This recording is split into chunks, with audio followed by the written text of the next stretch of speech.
कुछ दिनों से या कुछ हफ्तों से सबसे बड़ी खबर है कि देश का नाम विदेश में, पूरे विश्व में सबसे ऊंचा करने वाले पहलवान बृजभूषण शरण सिंह के खिलाफ यौन उत्पीड़न का आरोप लगाते हुए धरने पर थे, प्रदर्शन पर थे। अब उस आंदोलन का क्या हो रहा है? सवाल नंबर 1, आंदोलन आगे कैसे चलेगा? क्या अब लोग ये भी कह रहे हैं कि गृह मंत्री अमित शाह से मुलाकात हो गई है इन पहलवानों की, पीछे से इन लोगों की सेटिंग हो गई है, अब आगे कोई आंदोलन नहीं हो रहा है? अब ये भी आ रहा है कि नहीं, रेलवे की नौकरियां इन्होंने ज्वाइन कर ली हैं, अब प्रदर्शन बस नाम मात्र का रह गया है। तमाम सवाल होंगे जहन में देश के कि अब पहलवान क्या करने वाले हैं।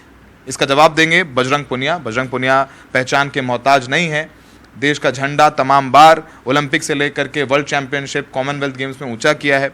बजरंग, तमाम सवालात हैं और एनडीटीवी पर आप एक्सक्लूसिव बात कर रहे हैं। बहुत दिनों बाद आप मीडिया के सामने ऐसे आए हैं। सवाल नंबर 1, पहला सवाल, खबर ये आई, कल आप लोगों ने खंडन भी किया है कि आप लोग रेलवे के एम्प्लॉयज़ भी हैं, साथ में आपने नौकरियां ज्वाइन कर ली हैं और नौकरियां ज्वाइन करने के बाद भारत सरकार की, क्या भारत सरकार के खिलाफ प्रदर्शन करेंगे या प्रदर्शन वापस लेंगे? इस पर थोड़ा क्लैरिफिकेशन दीजिए। देखिए, सबसे पहले तो आंदोलन कोई पीछे नहीं हटा है, आंदोलन लगातार जारी है। हम उसमें रणनीति बना रहे हैं कि आगे कैसे बढ़े। और दूसरी चीज़, कुछ न्यूज़ चैनल ये झूठी खबरें फैला रहे हैं कि भाई खिलाड़ियों ने आंदोलन वापस ले लिया, उनमें आपस में दरार आ गई है, या एक खिलाड़ी का नाम भी लिया है कि भाई उसने अपना नाम वापस ले लिया है, साक्षी मलिक का नाम आया, तो वही बोल रहे हैं। तो मैं उन आपके माध्यम से उन न्यूज़ चैनलों को यही बोलूँगा कि आपके पास आप हमारा प्रोटेस्ट दिखा नहीं सकते तो उसका नेगेटिव भी ना दिखाए, क्योंकि आपके घर में जो न्यूज़ चैनल चला रहे हैं उनके घर में भी बहन बेटियाँ होंगी, तो उनके सम्मान को, उनका ध्यान रखते, उनकी इज्जत और उनका ख्याल रखें कि भाई ये बेटियाँ, ये बहनें अपने लिए लड़ाई लड़ रही हैं, तो ये ऐसी अफवाहें ना फैलाएं। ठीक है। तो हम रेल के एम्प्लॉई हैं, कर्मचारी हैं हम रेल के। जब हमारा प्रोटेस्ट उस दिन वहाँ से उठाया गया 28 तारीख के बाद, तो एक दिन जाके साइन करके आए थे, क्योंकि हमने छुट्टी दे रखी थी, और छुट्टी देने के बाद वो हमने दोबारा एक दिन गए थे, उससे साइन करके वापस आ गए थे। तो इससे ये तो नहीं कि भैया आपने आंदोलन वापस ले लिया है। अगर जॉब की, अगर रेल भी उसमें बाधा बनेगी तो हमने बोले कि हम सब कुछ दाव पे लगा के चल रहे हैं, हम रेल जॉब भी छोड़ देंगे, कोई इतनी बड़ी चीज़ नहीं है। बजरंग, क्या सरकार की तरफ से आप पर दबाव आया? ये सवाल उठ रहा है, तमाम लोग पूछ रहे हैं कि सरकार की तरफ से आप पर दबाव आया कि नौकरी ज्वाइन करो वरना नौकरी से निकाल देंगे, क्या कुछ ऐसा भी दबाव आया आप लोगों पर? नहीं, सरकार की तरफ से कोई दबाव नहीं आया कि भाई नौकरी से निकाल देंगे, क्योंकि रेल बोल सकती है ये बात, सरकार नहीं बोल सकती। हम रेल के एम्प्लॉय हैं। रेल भी तो सरकार के अंडर आती है भाई। वो खुद नहीं बोलेंगे। हाँ, तो रेल के जो कर्मचारी हैं, जो हमारे अधिकारी हैं, वो बोलेंगे।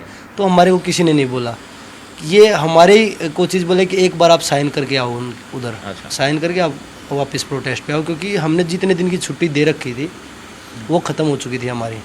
तो एक बार ज्वाइन दिखा के हम कि भाई हम हैं बीच में भाई एक बार हम आए हैं, और उसके बाद हम दोबारा नहीं गए हैं। ठीक है। और ये मैंने बताया कि ये इज्जत और मान सम्मान की लड़ाई है, इसमें ना तो किसी अफवाह से डरते हैं हम, ना रेल की जॉब से कि भाई कोई अगर प्रेशर भी देगा तो हम छोड़ देंगे। ठीक है, प्रेशर देगा तो आप छोड़ देंगे, बड़ी बात बोल रहे हैं। बजरंग, अब ये जो तमाम लोग हैं, कल से आप सोशल मीडिया, आप मीडिया पे यकीन नहीं, आप बोल रहे हैं कि नेगेटिव दिखाते, लेकिन सोशल मीडिया में तमाम आप लोग के समर्थक हैं। ये भी बात उठ करके आ रही है सामने कि आप लोग गृह मंत्री से रात में मिले, शनिवार को मिले? जी मिले थे, खिलाड़ी मिले, कोचेज भी थे, मिले थे, इसकी पुष्टि कर रहे हैं आप। उसमें ये कह रहे हैं कि भाई आप लोगों ने पीछे से सेटिंग कर ली है, अब आप लोग कोई आंदोलन नहीं करेंगे, आप कह रहे हैं प्रदर्शन कर रहे हैं, पर लोग ये कह रहे हैं कि भाई गृह मंत्री से मुलाकात हो गई, इनकी बातचीत हो गई, अब देखो ये लोग घर बैठ गए हैं, तमाम जो लोग हैं प्रदर्शन कर रहे हैं कि आप देख लीजिए, आप लोग तो ऐसे ही कर रहे थे, इन्होंने सेटिंग कर ली, पीछे सारी बात बन गई है, अब कुछ नहीं होने वाला। कोई सेटिंग नहीं है, और जो सरकार की जो बातें थी, नहीं तो खिलाड़ी सहमत है उस चीज़ से, और जो खिलाड़ियों ने जो चीज़ बोली है, सरकार भी उसमें कहीं एग्री दिखाई नहीं दे रही है। गृह मंत्री से क्या बात हुई, अगर आप बताना चाहें थोड़ा बहुत? ये वो एक साइड तो हमारे को बोला गया कि भाई इस मीटिंग पे कहीं पे भी कोई कुछ नहीं बोलना है, जो सरकार के लोगों द्वारा, और उसके बाद पीछे से वो चीज़ें निकल के आ रही हैं सरकार के लोगों ने बताया कि आपकी मीटिंग हुई है, मैं तो बता रहा हूँ आपको। वही बोल रहा हूँ ना, तो और आपने तो बताया नहीं हमें, देखे वही लोग पीछे से बता रहे कि भाई खिलाड़ी मिले हैं और ये बात हुई है। तो हमने यही कि भाई हम गृह मंत्री जी से मिले हैं, हमने यही बात रखी कि भाई उनको अरेस्ट क्यों नहीं किया गया अभी तक, उनका बचाव हो रहा है अभी तक, ऐसे केस हिंदुस्तान में पहली बार हुआ है। तो हमने तमाम चीज़ें बताई उनको, तो बोले कि हम बात कर रहे हैं और इस पे ज़रूर एक्शन होगा।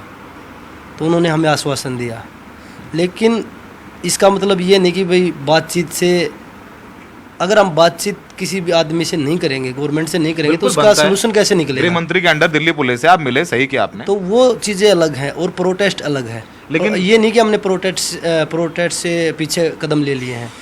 अगर हम उस चीज़ से सहमत नहीं हैं तो हमारा प्रोटेस्ट जारी है, और जल्दी ही, मैंने उस दिन पंचायत में भी यही बोला था कि हम कोई रणनीति बना के ज़रूर आप लोगों तक को बताएंगे 2-4 दिन में कि भाई हम क्या आगे कर रहे हैं।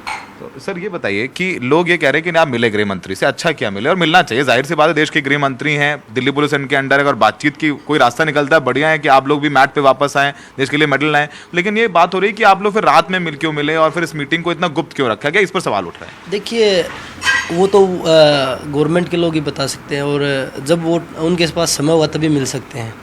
ये तो नहीं है कि भाई हम तो प्रोटेस्ट पे बैठे, हम तो 24 घंटे इसी चीज़ में लग रहे हैं। हम तो जब गृह मंत्री जी बोलेंगे तभी मिल सकते हैं, क्योंकि उनका समय होना ज़रूरी है। भाई देश के गृह मंत्री हैं, बहुत सारी चीज़ें उनके कार्यकाल में चल रही हैं। उनके एक यही मुद्दा नहीं है कि भाई खिलाड़ियों का प्रोटेस्ट ही उनका मुद्दा हो, तो और भी देश के बहुत सारे मुद्दे हैं जिन पे वो काम कर रहे हैं। तो उनका जो टाइम होता है, फ्री टाइम होता है, उसी हिसाब से वो मिल सकते हैं। लेकिन इसमें वो पहले भी आपने बताया कि भाई बातचीत से ही सलूशन निकलता है, तो वो चीज़ें हमने अपनी बात रखी हैं। तो इसका मतलब ये नहीं कि भाई हम आंदोलन में, तो मतलब आपको आश्वासन नहीं मिला कि अरेस्ट होंगे, ब्रिजभूषण की अरेस्ट होंगे, या जो दूसरे मांगे हैं आपकी, उस पर आश्वासन मिला है कि नहीं मिला आपको? देखिए सौरभ भाई, हम आश्वासन पे बिल्कुल भी पीछे नहीं हटेंगे। ठीक है, जब तक होगा पहली नहीं। बात तो ये है, क्योंकि आश्वासन पे हम पीछे नहीं हटेंगे। हम जनवरी में एक बार आश्वासन, भारत सरकार ने आश्वासन दिया था हमें, और उसमें हम उठ के चले गए थे, लेकिन क्या हुआ, हमें ही झूठा घोषित कर दिया। तो पहली चीज़ तो ये है कि ना तो हम जो लोग हैं, जो ब्रजभूषण के समर्थक है, वो बहुत सारी चीज़ें चला रहे हैं, और जो उनके न्यूज़ चैनल हैं आजकल, ज़्यादा हम बोल नहीं रहे थे, लेकिन जो टीवी मीडिया है ना, वो सारा वही बोलता है जो उसके पास पहले ही पहुंच जाता है। ठीक है, तो हम खिलाड़ी हैं, हम खेल के आते तो सारे न्यूज़ चैनल हमारे साथ होते हैं, लेकिन जब इन बहनों ने, इन बेटियों ने जब आवाज़ हक के लिए उठाई है, तो वही न्यूज़ चैनल हैं जो गलत न्यूज़ को तो फैला रहे हैं, जो सच्चाई उसको दबा रहे हैं। ठीक है बजरंग, एक खबर अब ये भी आ रही है सामने कि जो नाबालिग लड़की जिसने यौन उत्पीड़न की कंप्लेंट दी थी, उसने अपने बयान बदले हैं जाके कोर्ट में। पहले 164 में उनके मजिस्ट्रेट के सामने बयान हुए, फिर उन्होंने अपने बयान बदल दिए हैं, या एक तरीके से कह लीजिए जो उनके आरोप है उससे उनसे वो पीछे हट गई हैं। इस पर क्या आपकी बात हो गई उनके परिवार से, या आप लोगों के साथ में ही? जाहिर सी बात है कि सब आप लोग साथ में हैं, और वो भी एक महिला खिलाड़ी हैं, पहलवान है, उस पर क्या कहना है? उस पर क्या आपके पास कोई जानकारी है कि वो वाकई पीछे हटी है नाबालिग महिला पहलवान? देखिए, सोर्सेज ही चल रहे हैं, सूत्र, हाँ, सोर्सेज ही चल रहे हैं, सूत्र ही चल रहे हैं जी। अब ये बताइए कि देश उन सूत्रों पे भरोसा करे या उनके फादर के जो बयान आए हैं उन पे भरोसा करे। उनके फादर से आपसे भी बात हुई होगी जी, तो वो बोल रहे कि हमने कोई भी कंप्लेंट वापस नहीं ली है, नहीं हमने कोई बयान चेंज किए हैं। तो हमारी भी बात हुई है, तो वो हमें भी वो यही बोल रहे हैं। तो हमें समझ में नहीं आ रहा ये सूत्र आते कहाँ से हैं और ये खबर चलती कहाँ से है। पूरा देश ये सोचना चाहिए कि भाई उसके फादर पे हमें भरोसा करना चाहिए या सूत्रों पे हमें भरोसा करना चाहिए। तो आप कह रहे हैं कि उनके फादर जो कह रहे हैं वो बिल्कुल सारे, जो ये बात आ रही है कि उन्होंने बयान बदले नाबालिग लड़की ने, वो गलत है? ये तो न्यूज़पेपर में भी आई है और हमारी बात हुई, उन्होंने मना किया है। उन्होंने मना किया है बिल्कुल, कि भाई जैसे हम लड़ाई में शुरुआत में थे ऐसे ही अब खड़े हैं। बजरंग, अब आगे क्या? आज राकेश टिकैत साहब का बयान आया है, उन्होंने कहा है कि आप लोगों से बातचीत के बाद तय हुआ कि 9 तारीख को जो जंतर मंतर जाने का आह्वान था, कूच करना था, वो अब नहीं हो रहा है, उसको आगे के लिए स्थगित कर दिया गया। और ये भी कहा है कि जब पहलवान कहेंगे हम उनके साथ आएंगे। अब आगे क्या? देश ये भी जानना चाहता है, लोग ये भी जानना चाहते हैं, आपके समर्थक भी और आपके विरोधी भी, कि आप अब आगे करेंगे क्या? आप जंतर मंतर पर बैठने नहीं दिया जाएगा, सरकार ने आपको कह दिया है, दिल्ली पुलिस ने कह दिया है। हरिद्वार में आप मेडल अपने प्रवाहित करने गए थे, वहाँ भी जाहिर सी बात है आप लोगों के लिए बहुत भावुक पल था वो, हम सब ने देखा। वहाँ पे भी आप रुके, फिर 5 दिन का अल्टीमेटम, फिर 7 दिन का।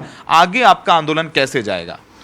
देखिए, प्रोटेस्ट के लिए तो कोई रोक नहीं सकता, क्योंकि वो जगह प्रोटेस्ट के लिए है और हम भी इस देश के नागरिक हैं। कि दिल्ली पुलिस मना कर देगी तो वो प्रोटेस्ट नहीं हो सकता, तो वो कोर्ट के थ्रू भी हो सकता है।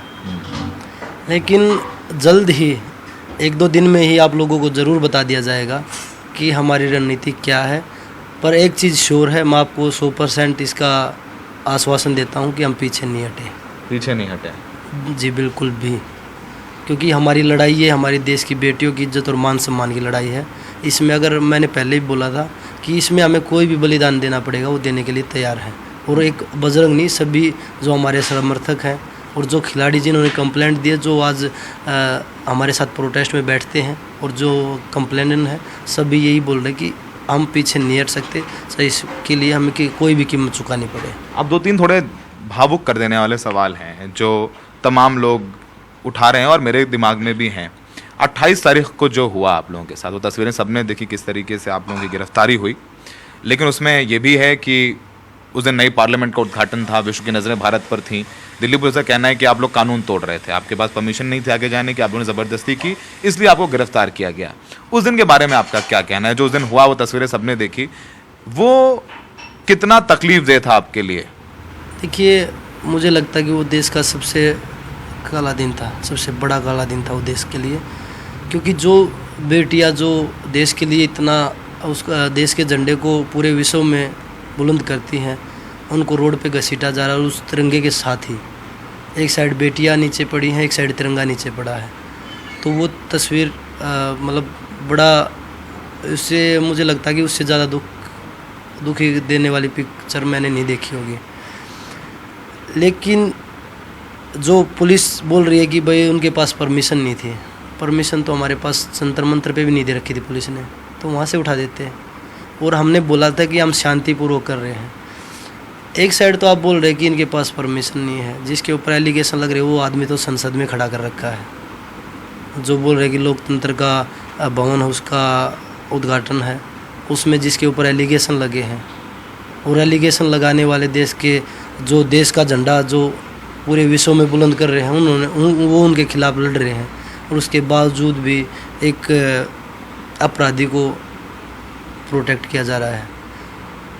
तो ये, इससे बड़ा दुर्भाग्य देश के लिए कोई भी नहीं हो सकता। अगर पुलिस प्रशासन, अगर हम कोई भी दंगा मुकदमा भी किया गया, कोई भी दंगा करते, कुछ भी, अगर हम भाई सरकारी प्रॉपर्टी को नुकसान पहुंचा रहे हैं या कुछ दंगा फसाद कर रहे हैं, हम शांतिपूर्वक कर रहे थे। जो शांतिपूर्वक कर रहा है उसको तो दबाया जा रहा है। मुकदमे तो ठीक है, मुकदमे तो उनका काम है, क्योंकि जिस पे लगे हैं उसको तो वो अरेस्ट नहीं कर सकते, वो हमारे ऊपर ही लगा सकते हैं मुकदमे। तो मुकदमे तो वो और भी लगाएंगे, क्योंकि उनका काम यही है कि भाई इनको दबा के कैसे रोक सकते हैं हम। लेकिन मैंने वही बताया कि हम पीछे नहीं हटेंगे। आप लोगों ने मेडल प्रवाहित करने का फैसला क्यों लिया? मतलब वो कितना, वो तो सबसे बड़ी चीज़ है, आपने पूरी ज़िंदगी बचपन से लेकर के आपने उतनी मेहनत करके मेडल कमाए, और मेडल आप प्रवाहित करने के उस पर आपकी आलोचना भी कर दी लोगों ने, कहा कि ये तो देश के मेडल हैं और आप कैसे कर सकते हैं। अच्छा, ये भी कहा गया कि आपको तो कितना पैसा मिला जब आप जीत करके आए, आपको घर मिला, आपको कोचेस दिए गए, आपको पैसा दिया गया, आप वो भी क्यों नहीं वापस करते, वो भी प्रवाहित नहीं करते, ये भी आप पर आरोप लगा। देखिए, सबसे पहले तो मैं लोगों की बता देता हूँ। जैसे विजेंद्र भाई ने बताया था कि इनको ये नहीं पता ओलंपिक चीज़ क्या होती है। हमारे देश में आज तक कितने सांसद बने हैं, एमपी में मेंबर ऑफ पार्लियामेंट कितने बने हैं, कई हज़ार बन रहे हैं। ओलंपिक मेडल कितने हैं? सिर्फ 21 मेडल हैं इंडिविजुअल, 21 मेडल इंडिविजुअल हैं। उसके बाद भी हमारे देश में ओलंपिक मेडल की कोई रिस्पेक्ट नहीं है। अगर रिस्पेक्ट होती तो आज ये दिन हमें नहीं देखना पड़ता कि हम गंगा में अपने मेडलों को प्रभावित करें। और वो मेडल हमारे लिए सब कुछ है, क्योंकि एक खिलाड़ी का सपना होता है कि ओलंपिक मेडल या वर्ल्ड चैम्पियनशिप, देश के लिए मेडल जीतना भी। और उस मेडल को साक्षी मलिक इकलौती महिला है रेसलिंग की जिन्होंने ओलंपिक मेडल जीता है, वो अपना मेडल प्रभावित करने के लिए जारी है। तो कितने दुख की बात है। और हमारे लिए आज लाइफ में मेडल से बढ़ के कुछ भी नहीं है। हमने ये कदम इसलिए उठाया क्योंकि इस देश में जब जिनकी इज्जत और मान सम्मान की लड़ाई हम लड़ रहे हैं, और उनकी इज्जत और मान सम्मान की लड़ाई में उन्हें ही रोंदा जा रहा है दोबारा से, तो मुझे लगता है कि हमने किस लिए वो मेडल जीते थे, किस देश में हम जी रहे हैं कि भाई हमने देश के लिए मेडल जीते और देश बोल रहा है कि भाई ये देश के मेडल हैं। अगर हम ये कदम उठा भी देते, हमने उठाया था, लोगों ने रोक दिया, अगर उठा देते तो इसमें मुझे लगता है कि भाई हमारे देश में ये कारनामा एक यूएसए में हुआ था, मोहम्मद अली ने किया था। जब भी यही चीज़ें थी कि भाई उनकी इज्जत और मान सम्मान की लड़ाई थी। और दूसरी चीज़ भी आज इज्जत और मान सम्मान की लड़ाई में, बहनों की इज्जत और बेटियों की इज्जत और मान सम्मान की लड़ाई में ये चीज़ें दोबारा होने जा रही थी। तो इतिहास में एक काला दिन भी लिखा जाता कि भाई इंडिया में, हिंदुस्तान में बहन बेटियों की इज्जत और मान सम्मान की लड़ाई में बहन बेटियों ने, खिलाड़ियों ने अपने मेडल प्रभावित कर दिए।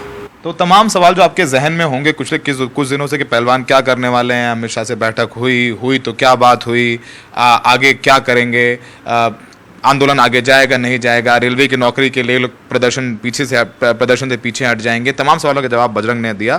तो फिलहाल बजरंग का यही कहना है कि आंदोलन तब तक जारी रहेगा जब तक इनको न्याय नहीं मिल जाएगा। नौकरी छोड़ने के लिए भी तैयार हैं और आगे जितना लड़ाई लड़नी होगी लड़ने की बात ये लोग कर रहे हैं। सहयोगी सुशील राठी के साथ सौरभ शुक्ला, NDTV इंडिया।